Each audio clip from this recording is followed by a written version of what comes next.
Buenas tardes, República Dominicana, gracias por estar con nosotros.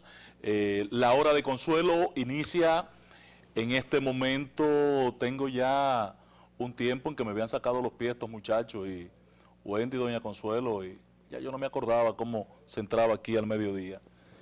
Por suerte, hoy, doña Consuelo pasó la mañana entera trabajando en sol de la mañana, y la verdad que era un abuso pedirle que también estuviera aquí ahora al mediodía. Nosotros queremos hacer un paréntesis en el espacio político que vive el país. El país está concentrado en las declaraciones de Margarita, en las declaraciones hoy como primicias de que el PLD se divide, casi confirmado por Fadul Monchi, por Felucho Jiménez, y otras informaciones que abarcan el escenario político. Pero hoy estamos obligados a hacer un paréntesis y compartir este escenario del día de hoy con el ingeniero y profesor Leonardo Reyes Madera. Buenas tardes, Leonardo. Buenas tardes, Ángel. Ingeniero, nosotros quedamos impactados, doña Consuelo quedó flechada cuando la semana pasada hoy SOES nos convoca a un almuerzo donde usted era el expositor en ese almuerzo, en su condición de consultor y connotado asesor de las más importantes obras de infraestructura que hay en nuestro país, en la ciudad capital, en Santiago, en todo el país, sobre la instalación en República Dominicana de, no ya de amortiguadores para la energía que recibe un edificio cuando se produce un evento sísmico, un movimiento telúrico, sino de aisladores. Explíquenos esta parte, profesor, porque la gente ha quedado impactada. Bueno, antes que nada, muchas gracias por esta oportunidad. Sí, por primera vez tenemos la presencia de un sistema que en realidad, como su nombre lo dice, aísla la edificación del suelo. Cada vez que tenemos un terremoto, el suelo se excita, el suelo transmite una serie de ondas en muchísimas direcciones, y todo lo que está sobre la tierra se mueve junto con el suelo. Este sistema lo que hace es, crea como si fuese un colchón entre el suelo y la edificación, y todo el movimiento del suelo se absorbe a través de ese elemento que se llama aislador sísmico. Podemos compararlo para que la gente tenga una idea, profesor, con las vibraciones que se producen en un motor de un vehículo. Usted enciende un motor y ese motor, al arrancar y en el momento y en su operatividad, vive una vibración, un movimiento. Sin embargo, usted no lo percibe. Correcto. En el vehículo. Correcto. Es muy buen ejemplo. Un aislador. Y es el instrumento que se está utilizando en otros países como Chile, Estados Unidos, Japón, Nueva Zelanda, Perú, para usarlo en lo que son los hospitales y las escuelas.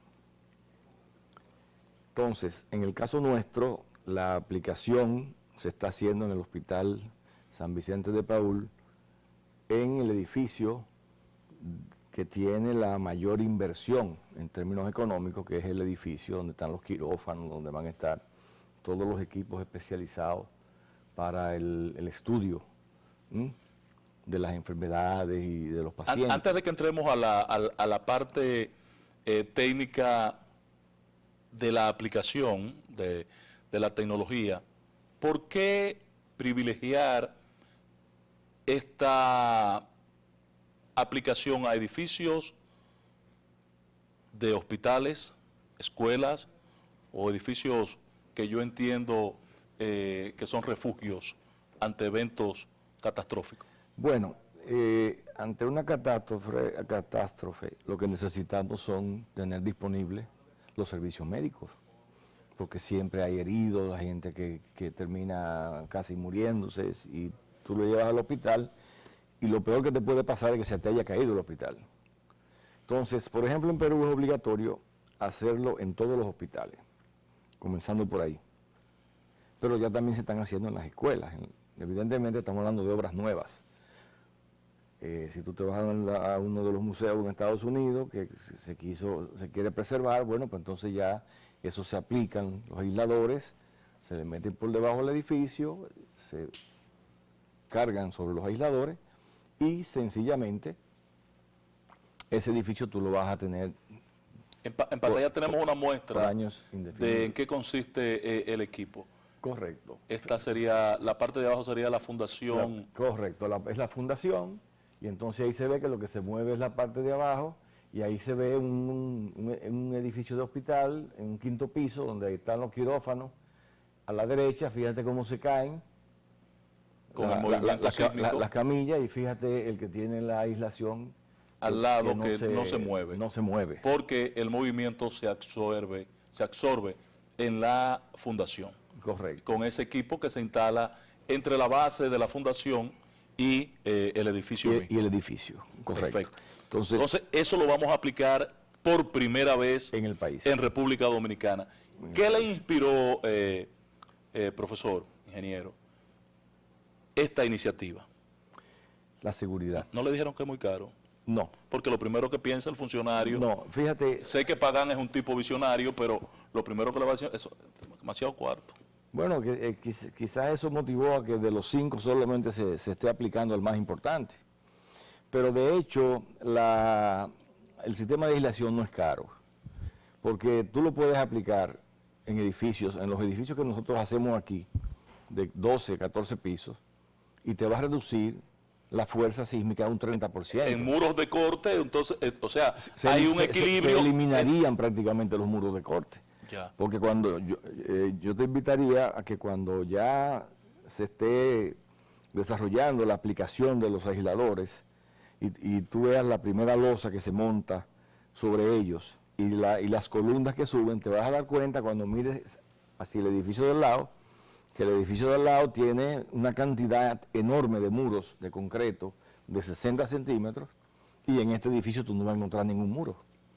¿Por qué? Porque sencillamente tú tienes que ponerle los muros a la edificación convencional para poder agarrar la tremenda fuerza sísmica que se va a generar porque estamos al lado de una falla. Correcto. Es bueno explicar eso. En el caso de San Francisco de Macorís, una parte de Santiago, es casi tangencial a la provincia, la falla en la cordillera septentrional. Corríjame si... Sí, está correcto. Entonces, ese efecto es un impacto inmediato en cualquier movimiento que se genere en esa falla activa, una falla activa permanentemente. Usted ve cuando hubo derrumbes en Tamboril. Correcto. Usted vio cuando en Puerto Plata se cayó una escuela que el piso, segundo nivel, vino al piso del primero intacto. Bajó simplemente. Todo eso es fruto del movimiento de esa placa que es paralela a su vez a una placa que existe en el Canal de la Mona. Corríjame, profesor. Sí, es correcto. O sea, lo que pasa es que tenemos la placa del Caribe, que es una cuña. Viene siendo empujada por la placa de Cocos. ¿De Norteamérica?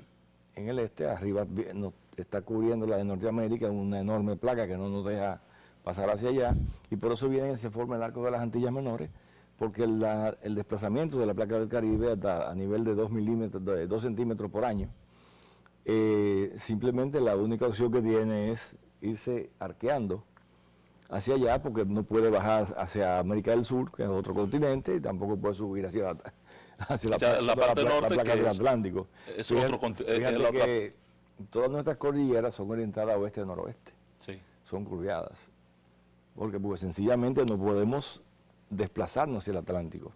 Y ahí se genera la fosa de Milwaukee, o trinchera de Puerto Rico. Correcto. Que anda, bueno, uno dice un día 10 kilómetros de profundidad, otro dice 8, pero a final de cuentas, lo que estamos seguros es de que la placa del Atlántico penetra por debajo de la de nosotros. Y ya ha llegado a una profundidad en la zona de Higüey, esa zona de la isla de ahí, de unos 275 kilómetros de profundidad. O sea, esos sismos que tú ves que se dan todos los días en los reportes, son sismos producto del movimiento de esa penetración de esa una placa sobre la otra. sobre nosotros.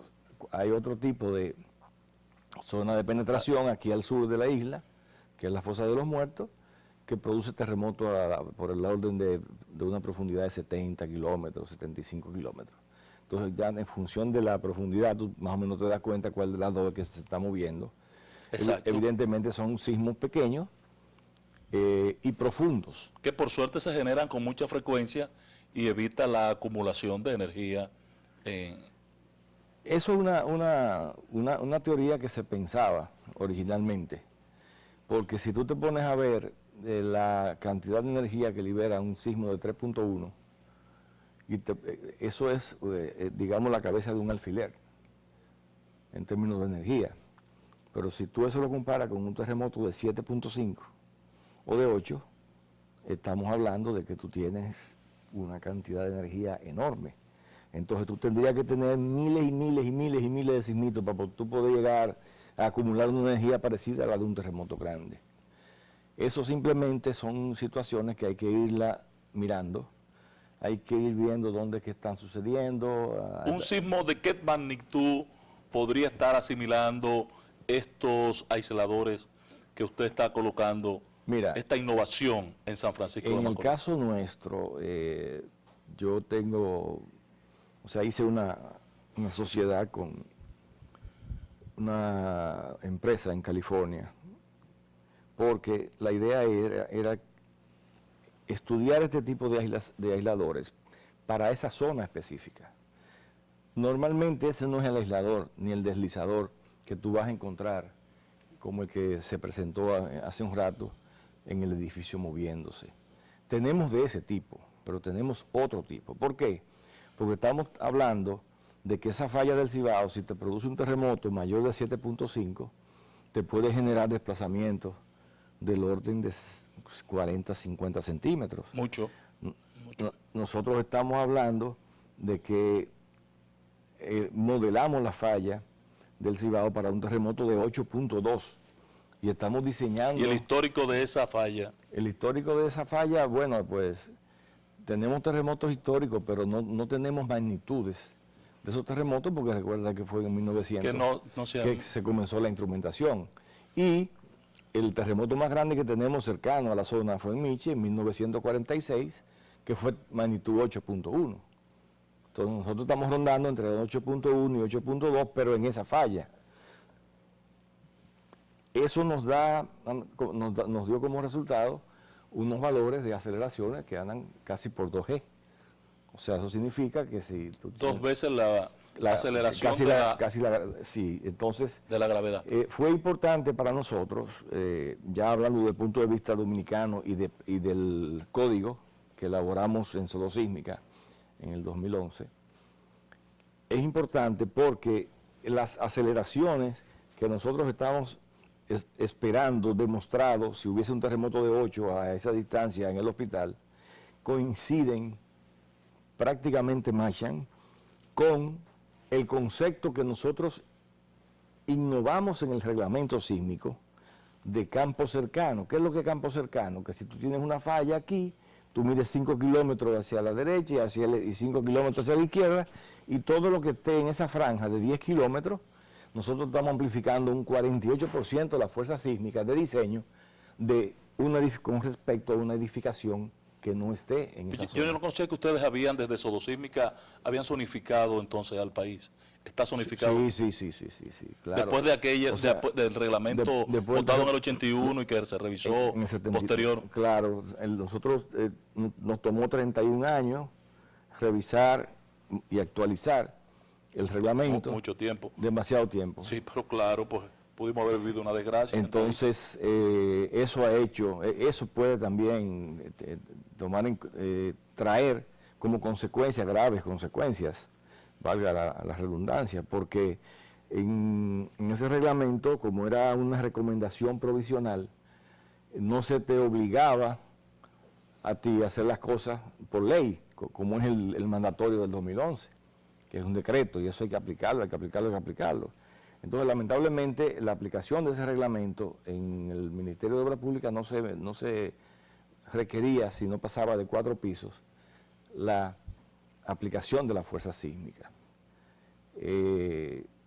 Eso fruto de cosas que pasaron y además de la poca experiencia que uno mismo tenía y que tenía el ministerio en la aplicación del reglamento. Ahora nos dio una lección el fenómeno del 2010 en Haití. Claro, no, y el del 2003 en Puerto Plata y Santiago. Correcto. Entonces, ¿qué pasa?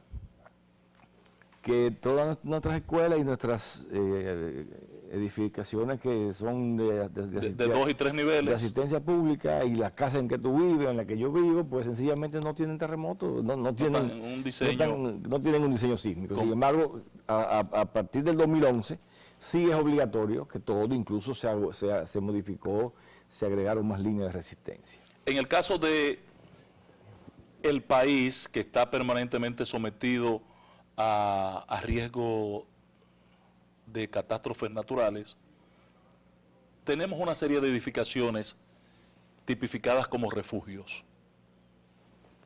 Escuelas, edificios públicos, centros deportivos, refugio. Pasa cualquier vaina y a la gente hay que llevarla a un refugio. Exacto. Entonces, esos edificios han sido revisados, certificados por alguien de que tampoco le van a caer la cabeza a la gente en medio de un evento catastrófico. Fíjate. Porque son refugios, sí, ¿para qué me voy a meter allí si me va a caer en la cabeza? Fíjate, yo a través de ser el representante de Sodosísmica, he estado insistiendo constantemente en la necesidad de mirar esos edificios, de mirar esas escuelas que son los refugios, sobre todo las escuelas, sobre todo las 6.000 escuelas que no pertenecen al nuevo diseño sísmico de las escuelas. Las escuelas que se construyeron del 2012 para acá. Correcto. Las que están fuera de ese paquete. O sea, las que están fuera de ese paquete, que tenemos una gran masa edificada. Claro. Entonces, esas escuelas hay que mirarlas y hay que ponerle la mano, porque a la hora de la verdad tenemos un alto riesgo de que esas escuelas puedan colapsar. En ese sentido, ¿usted ha tenido un contacto con el ministro de Educación? Nadie te lo va a garantizar. O sea, nadie que se respete te va a decir, mira, esta escuela se va a caer, este hospital se va a caer. No. Eso, pero hay mecanismos para hacer una evaluación forense de esa infraestructura. Pero a mí, en la dirección de la profesora Pimentel, Josefina Pimentel, ella tuvo la sensibilidad, y a mí me tocó evaluar 25, o sea, la vulnerabilidad de 25 escuelas, y a todas había que reforzarlas, a todas. Si nos vamos al hecho de que no hemos reforzado ninguna y que a nivel tenemos la situación de que es realmente preocupante. Ya en Bogotá, por ejemplo, todas las escuelas se reforzaron para el 2009. Ya nosotros tuvimos... Es una tarea seria, ardua, que podría perfectamente ser parte de una programación terminada la ejecución de las obras que están... Claro, y que ahora mismo es una motivación. Yo espero que lo que está pasando en San Francisco sea una motivación para los subcentros de salud y para las escuelas. Porque cuando tú diseñas una escuela bajo unas condiciones sísmicas normales, tú simplemente tienes un aislador por columna. Y ese equipo te puede andar entre 4 a 6 mil dólares. Y si tú tienes 20 columnas, ¿qué significa eso?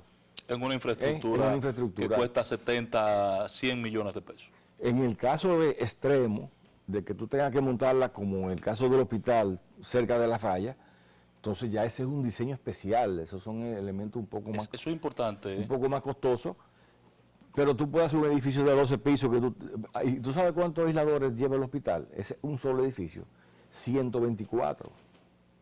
Sí, pero en un edificio normal de apartamentos, si tú eres, por ejemplo, promotor, a ti te interesaría saber que tú le vas a bajar el terremoto a un 30% a la fuerza. Pero claro. Y entonces tú vas a tener columnas con menos sección, tú no vas a tener esos muros de hormigón, tú vas a tener una estructura... Un edificio multipiso, si lo tenían proyectado en 20 niveles, podría llevarlo a 25, 26. Tú difícilmente pasas de 20 columnas en un edificio de esos. Y cuando tú vienes a ver, pon tú que te salgan a $8,000 como una cosa extraordinaria. cada aislador por columna. Y si con 20 columnas estamos hablando de $160,000. Sí. Ingeniero, denos un permisito para hacer una pausa. Cuando regresemos, amén de esta puntualización que usted acaba magistralmente de hacer, ¿cómo extrapolar esta experiencia? Porque no debe quedarse en las 4 esquinas, en la frontera de San Francisco de Macorís, esta experiencia. Nosotros los ciudadanos, en mi caso yo soy ingeniero y puedo tener una evaluación, ¿esto se ve seguro o parece seguro? Podría ser seguro aunque no lo aparente. Pero el ciudadano, con esta nueva modalidad de la construcción multipiso que demandan nuestras principales urbes, ¿es posible extrapolar esa experiencia, que el inversionista sienta seguridad de que está garantizando un servicio con garantías ante las vulnerabilidades de que somos objeto? Vamos a la pausa. Cuando regresemos veamos la posibilidad de extrapolar la experiencia a los demás sectores de la construcción en el país.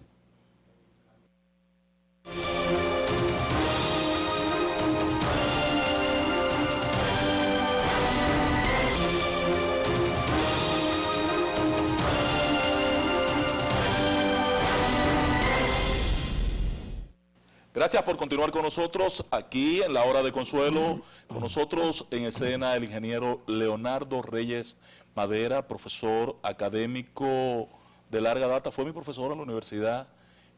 Además yo tengo aprecio por él como persona. Santiaguero de pura cepa. Ingeniero, antes de que entremos al tema que le dejé planteado hace un momentico, ¿hay alguna academia involucrada, vinculada a esta actividad innovadora que usted ha planteado para San Francisco de Macorís? No, pero esto va a ser un motivo de que las academias se interesen, porque se va a hacer incluso, eso se usa en otros países para fines académicos, donde se llevan estudiantes de ingeniería, se llevan a los profesores, se llevan a los estudiantes de los colegios, para que ellos vean el sistema y cómo funciona. Es la universidad que sí ha estado ligada a través del capítulo del IRI en el país, es la Universidad Católica, la Pontificia Universidad Católica Madre y Maestra. Incluso estos jóvenes han participado ya en 2 concursos internacionales, compitiendo con más de 40 universidades, y el año pasado ganaron el premio al mejor diseño arquitectónico, y este año ganaron el premio Profesor Popov al modelo de mejor innovación estructural. Entonces, ¿qué implica innovación estructural? Bueno, que son... Un cambio de diseño, no sí, vamos a ver columnas, no vamos a ver vigas, ¿qué vamos a ver? No, simplemente ante el problema que ellos te plantean para que tú resuelvas, tú lo resuelves diferente a como normalmente se hace. Entonces, no solamente eso, y le compró también el modelo para tomarlo. O sea que es un grupo que ha tomado la iniciativa, encabezado por la profesora Ashley Morales, que es la que tiene la pila ahí en la universidad, y ahora esa se va a integrar a un grupo también de Santiago, y en Santiago la Pucamaima está abriendo el capítulo de la Asociación de Ingenieros de Estados Unidos, o sea, la ASE, la American Society of Civil Engineers. ¿Qué existe? Que es un capítulo para estudiantes, los estudiantes tienen la oportunidad de concursar en todos lo que ellos hacen, pero también tienen el acceso a toda la información de todas las investigaciones y prácticamente gratis. Ese es el gran beneficio de esa asociación. Ahora, profesor, usted habla de innovación. Ingeniero, conozco, por referencia ya que he discutido con usted previo al programa, el tema del diseño por desempeño en un edificio, en una infraestructura, un edificio multipiso en la capital. ¿Qué es eso? ¿Con qué se come? Porque diseño por desempeño, yo puedo diseñar por desempeño algo que yo no lo he visto funcionar, que no lo he visto operar. ¿Cómo mejoro su desempeño? Bueno, va a llegar un momento no muy lejano donde tú, como comprador de un apartamento que te estén vendiendo en un edificio, vas a poder preguntar para qué niveles de daños tú me estás vendiendo ese apartamento. Entonces te van a decir ocupación inmediata, eso quiere decir que usted va a estar tranquilo ahí, seguridad de vida, eso quiere decir que el edificio puede sufrir ciertos niveles de daño, pero que no te van a perjudicar. Tu vida no está en peligro. Claro, o sea, y posiblemente los daños que sufras sean reparables y tú puedas seguir viviendo sin ningún problema. O te van a decir prevención de colapso, que es la filosofía de diseño de los diferentes códigos. Sí, correcto. En zonas sísmicas. O sea, la idea es de que tu edificio aguante hasta antes de que colapse la estructura, que dé permiso y que ya permita haya pasado el terremoto y que te permita salir, desalojar el lugar. para salvar la vida. Bueno, pues esas cosas ya se vienen haciendo hace años. Y ese diseño, pues sencillamente se aplica para edificios existentes, para tú saber cuál es la vulnerabilidad que tiene ese edificio y decir, bueno, si el edificio está en colapso o en prevención de colapso o seguridad de vida, entonces tú lo vas llevando y lo vas reforzando y lo vas... hasta que asuma un nivel superior. Lo vas adecuando para que tú digas, bueno, ya en este edificio no pasa nada, que es una técnica también que se aplica a los edificios existentes. En el caso del edificio que yo te comentaba, fue el primer edificio que yo diseñé con el nuevo código sísmico. Y yo quería, era un edificio muy complejo, es un edificio muy complejo, está en la Nacaona, se llama Park Tower. Y yo quería tener la certeza de qué tanto podríamos sobrediseñar una edificación con el nuevo reglamento o quedarnos por debajo, porque a veces tú piensas una cosa y es otra.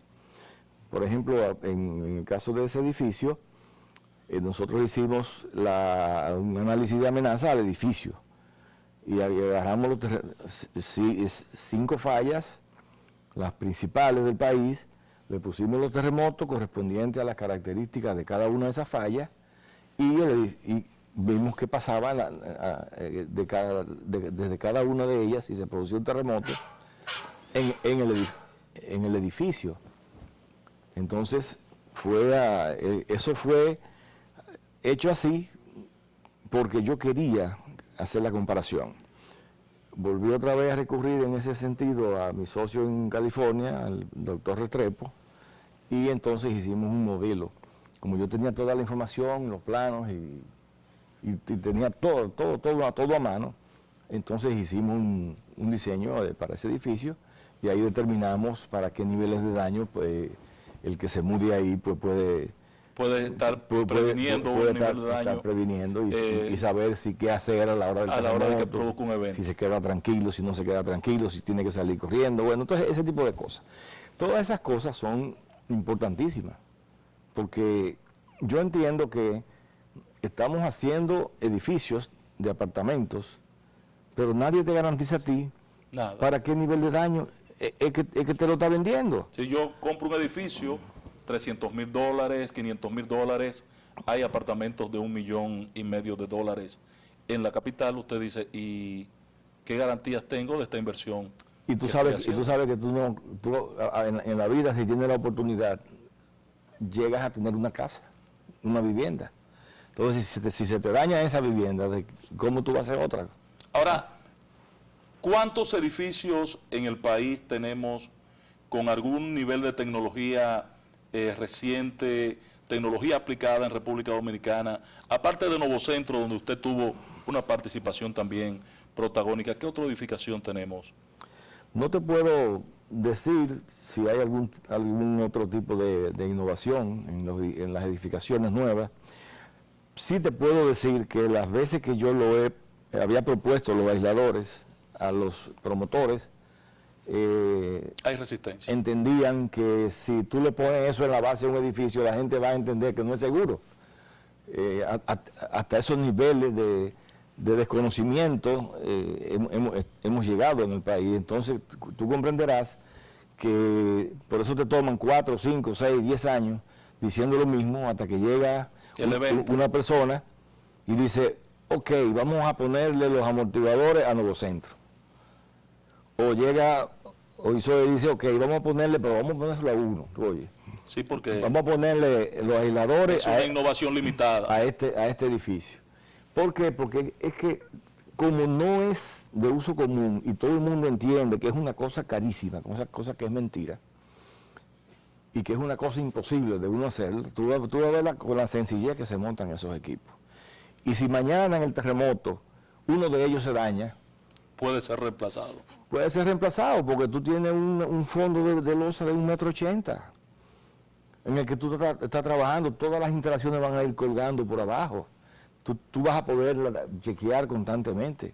O sea, tienen un montón de beneficios aparte de la garantía, sobre un 95% de que tú vas a tener tu edificio utilizable intacto. ¿Le han comentado ustedes, usted como consultor, asesor de OISOE, le han comentado al presidente Danilo Medina que ha declarado el año 2019 año de la innovación? ¿Le han comentado este ejercicio que están haciendo? Bueno, yo me imagino que el director de OISOE se lo ha comentado, porque yo no tengo acceso a esos niveles. Porque es importante que en un año como este, definido así, coincidencialmente, porque parece que no estaba programado, salvo la visión que usted ha tenido, se implementa una acción de esta naturaleza. Es importante que el presidente entienda y que esto es un punto a difundir como logro en su gestión. No, definitivamente, y ojalá yo que esa sea la motivación para que los hospitales menores, donde no te cuesta nada la inversión del legislador y tiene la garantía de que lo va a preservar en un 100% a la hora de que pase el terremoto. Entonces, que es una infraestructura importante en nuestras provincias, las oficinas gubernamentales en cada provincia y las escuelas más el hospital como prioridad deben ser redefinidos en el país. Y yo entiendo que eso bajaría considerablemente el costo y compensaría el costo y nos garantiza de que esa edificación va a estar después de, porque eso es lo que nosotros necesitamos ponernos en la cabeza. En el caso del hospital que se está licitando en este momento para La Romana, ¿se ha contemplado? No tengo conocimiento de eso, ¿no? Okay. Gracias, profesor. Ingeniero Leonardo Reyes Madera. Para mí de gran honor y placer tener este primer contacto con Leonardo en el ejercicio comunicacional que desarrollamos. Aquí estaremos asociados, profesor. Muchas gracias. Gracias a ustedes, amigos televidentes. Mañana Consuelo Despradel estará en esta escena con un invitado también muy especial del que ustedes van a disfrutar la tarde en el mediodía de mañana. Nos vemos mañana.